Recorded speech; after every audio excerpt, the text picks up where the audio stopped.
Yo creo que a partir del 2011 ya vamos a ver el repunte. La meta del grupo Volkswagen es llegar a vender 10 millones de vehículos en el 2018.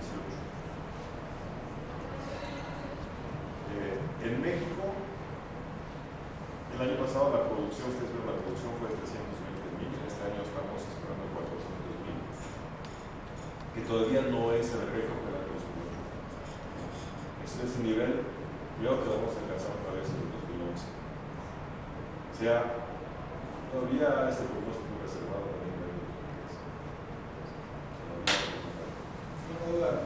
Volkswagen tiene muchas marcas, ¿no?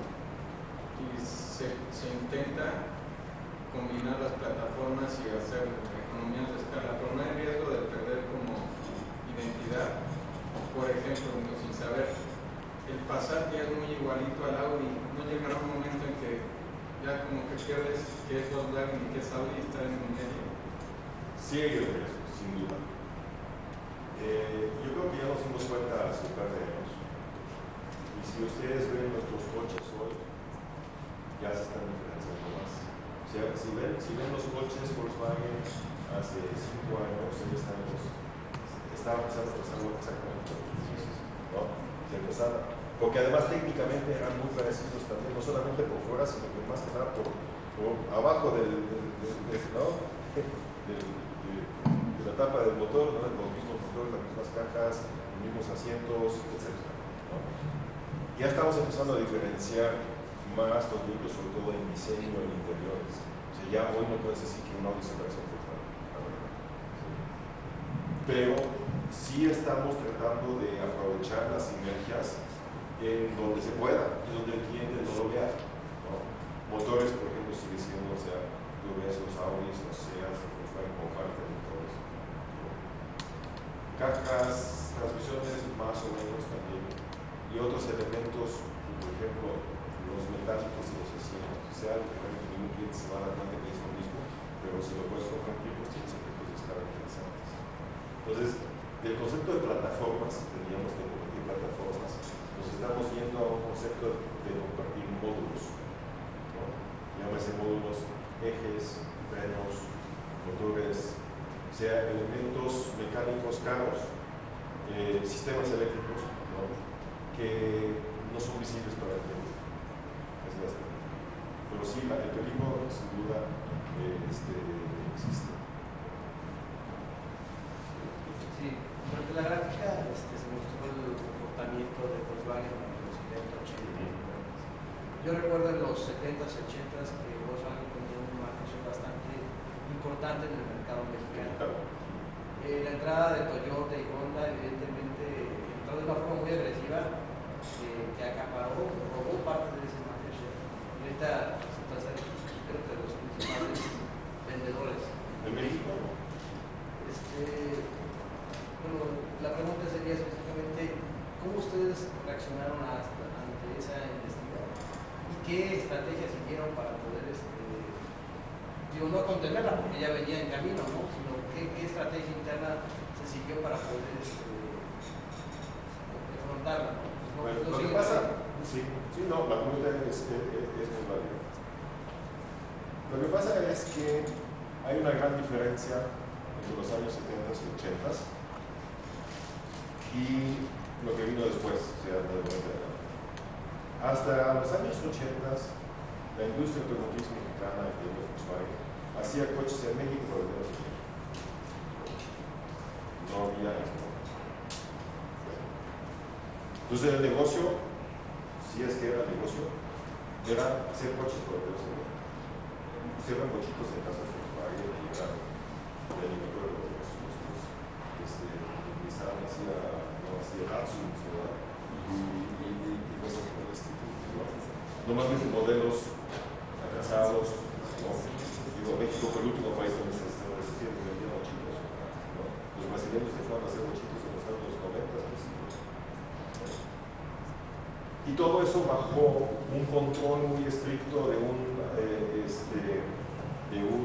decreto automotriz que te obligaba a balanza de divisas y a integración nacional, y incluso te mandaba qué equipos podías poner los coches y cuáles no, y eso fue esto. A finales de los 80s cambia totalmente cambia el decreto. Pues, el decreto cambia y dice, tú a México puedes importar muchas cosas, si lo quieras. Hasta 1989, desde 1955 hasta 1989, estaba prohibida la importación de coches. Prohibido, o sea, no podías, ni aunque pagaras impuestos, podías importar un coche. O sea, solo se vendía de México coches producidos en ensamblados. El 89 cambia radicalmente el decreto, dice, si tú exportas, puedes importar lo que quieras, ¿no? Tu valor agregado nacional solamente te lo voy a aplicar a los coches que vendes de México. Lo que exportas, no importa qué valor agregado tenga. Entonces cambia la estructura. Empieza a nafta, se empieza a ver en los otros. Entonces cambia totalmente la estructura de la industria, ¿no? Hoy tienes una industria en México, incluyendo Volkswagen, que exporta más del 80% de la producción. ¿Qué quiero decir con esto? Si puedes vender un par de coches en México, pues qué bueno, pero si no, no pasa nada. ¿Sí? Entonces ya no tiene tanta importancia para la solvencia de la empresa de que si tienes un gran market share en México, a diferencia de los 70s y 80s. ¿No? Entonces, México hoy para nosotros es un mercado más de muchos, no es más grande. ¿No?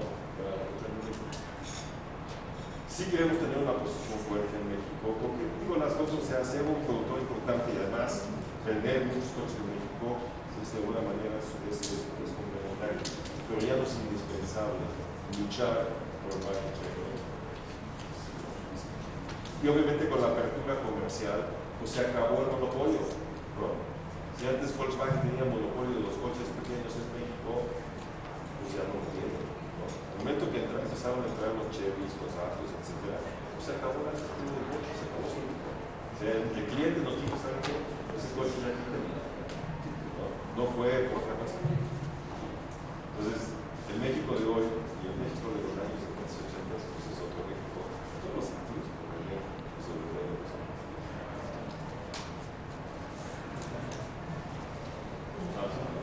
en el caso de China, ¿a qué crees que se haya debido ese gran crecimiento? ¿A que el mercado chino, es decir, el consumidor, tuvo más poder adquisitivo o las empresas bajaron sus precios? Yo creo que las dos cosas, ¿no? Pero lo que sí es un hecho es que pues, China, la economía china viene creciendo a ritmos del 10% desde hace 20 años, si no me equivoco, ¿no? Y lo cual quiere decir que cada año se integran, vamos a decir, a la clase media, con poder adquisitivo, decenas de millones de chinos, ¿no? Y inmediatamente generan una demanda adicional para productos como vehículos. Mientras eso continúe, digo, ahorita hablan de que hay entre 300 y 400 millones de chinos ya en una posición, por ejemplo, para poder comprarse un coche o una casa. Pero son 1.300 millones, ¿no? Entonces, si logran mantener esa dinámica, que yo no sé hasta qué punto la van a poder mantener, pero si logran mantener esa dinámica, pues van a seguir creciendo de esa manera. La limitación en China para la venta de vehículos va a ser por un lado capacidad y por otro lado no van a ser están construyendo una infraestructura brutal, pero de todas maneras, ninguna ciudad aguanta que de un año para otro aumente el poder de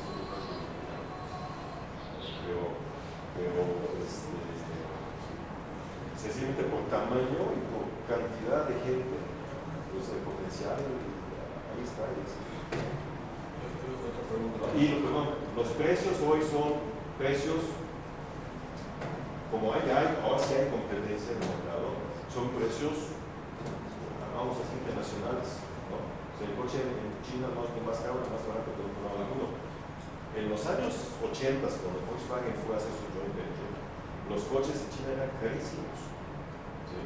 Los márgenes eran fabulosos, ¿no? O sea, podías vender coches de tecnología obsoleta a precios de fantasía. Estoy exagerando un poco, ¿no? Pero era muy buen negocio, ¿no?